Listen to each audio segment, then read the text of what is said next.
Hey everybody, Matt Johnston here with another legal update. So I wanted to give you guys a little bit of an insight into me as a person. I am a huge proponent of First Amendment rights, particularly the freedom of speech, freedom of the press, things of that nature, largely because it's a first principle for me. I would much rather have somebody making comments and saying things, even if they are discriminatory, racist, sexist, hateful, or even evil. I'm okay with all of that as long as it is speech. But with free speech comes the notion that you're not exactly free from the consequences of that speech. And that's where things start to get interesting. As you have seen, there's been a lot of very high profile incidents. I've talked about some of them in which employees of various firms or various companies have been disciplined. One of the most high profile ones of late was Nick Cannon with Viacom CBS. His contract was terminated with them for some pretty nasty remarks that he made. Now, Cannon has the right to say those things. He's just not free from the consequences of saying them. And I don't think he should be necessarily punished publicly for speaking them. But, his employer certainly has the right to terminate him for making speech and saying things that bring disrepute upon his employer.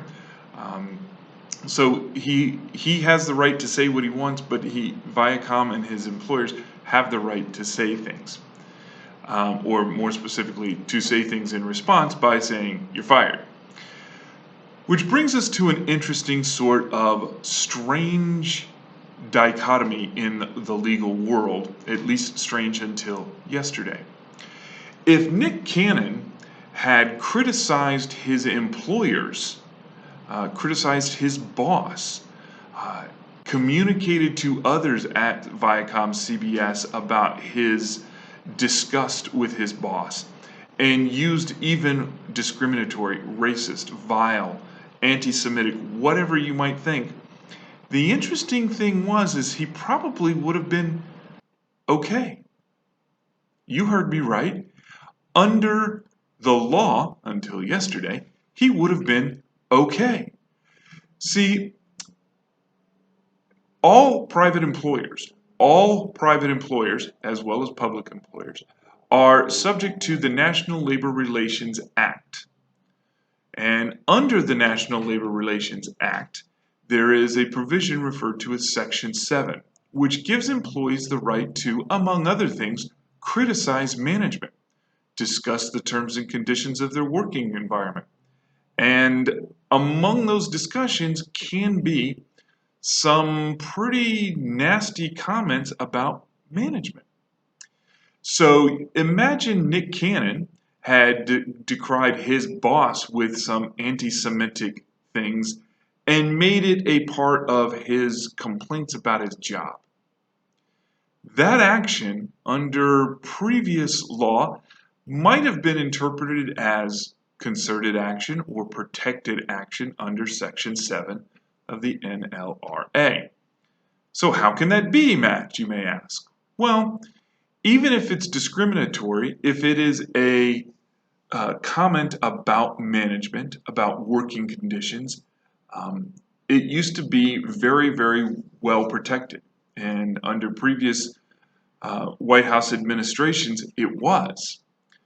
But the NLRB, the National Labor Relations Board, issued an opinion yesterday in a case called General Motors LLC, in which they have modified Section 7 rights to include bans, or at least a presumption that discriminatory, racist, or sexist language, because it is discriminatory on its face, should not receive the same protection as other Section 7 rights. So let me break that down a little bit. Under, say, the discrimination laws enforced by the EEOC, it is illegal for an employer to make discriminatory comments. It's also illegal for employees to do that as well to their coworkers. And if you think about management and the bosses as co-workers, at least co-employees, making racist, sexist, otherwise discriminatory statements to your boss that are on their face discriminatory seems to run in the face of the EEOC laws, the anti-discrimination laws. So while employers and bosses cannot make discriminatory and racist remarks about their employees, and employees can't make them about their coworkers without consequence. Let's be clear, we're talking about consequence.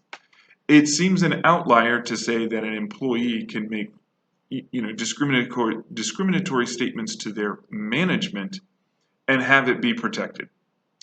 So the EEOC has their discrimination laws, and now the NLRB and the National Labor Relations Act is going to enforce similar laws and say that just because it's Section 7 speech doesn't mean it cannot be discriminatory, and doesn't mean that an employee can be fired for discriminatory speech directed at their employers. So we get back to the notion of free speech. Free speech is not without consequence.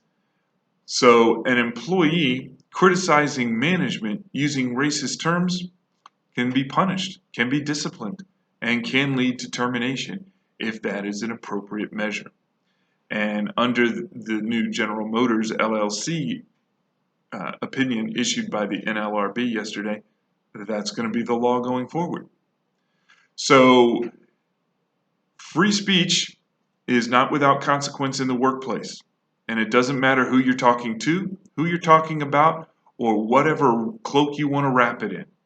Discriminatory speech is discriminatory speech and can be punished. In the meantime, I know this got a little technical, a little strange, but if you have any questions about what can and cannot be done under the National Labor Relations Act, both by employers and by employees, give us a call and we can chat. In the meantime, have a good day and stay safe out there.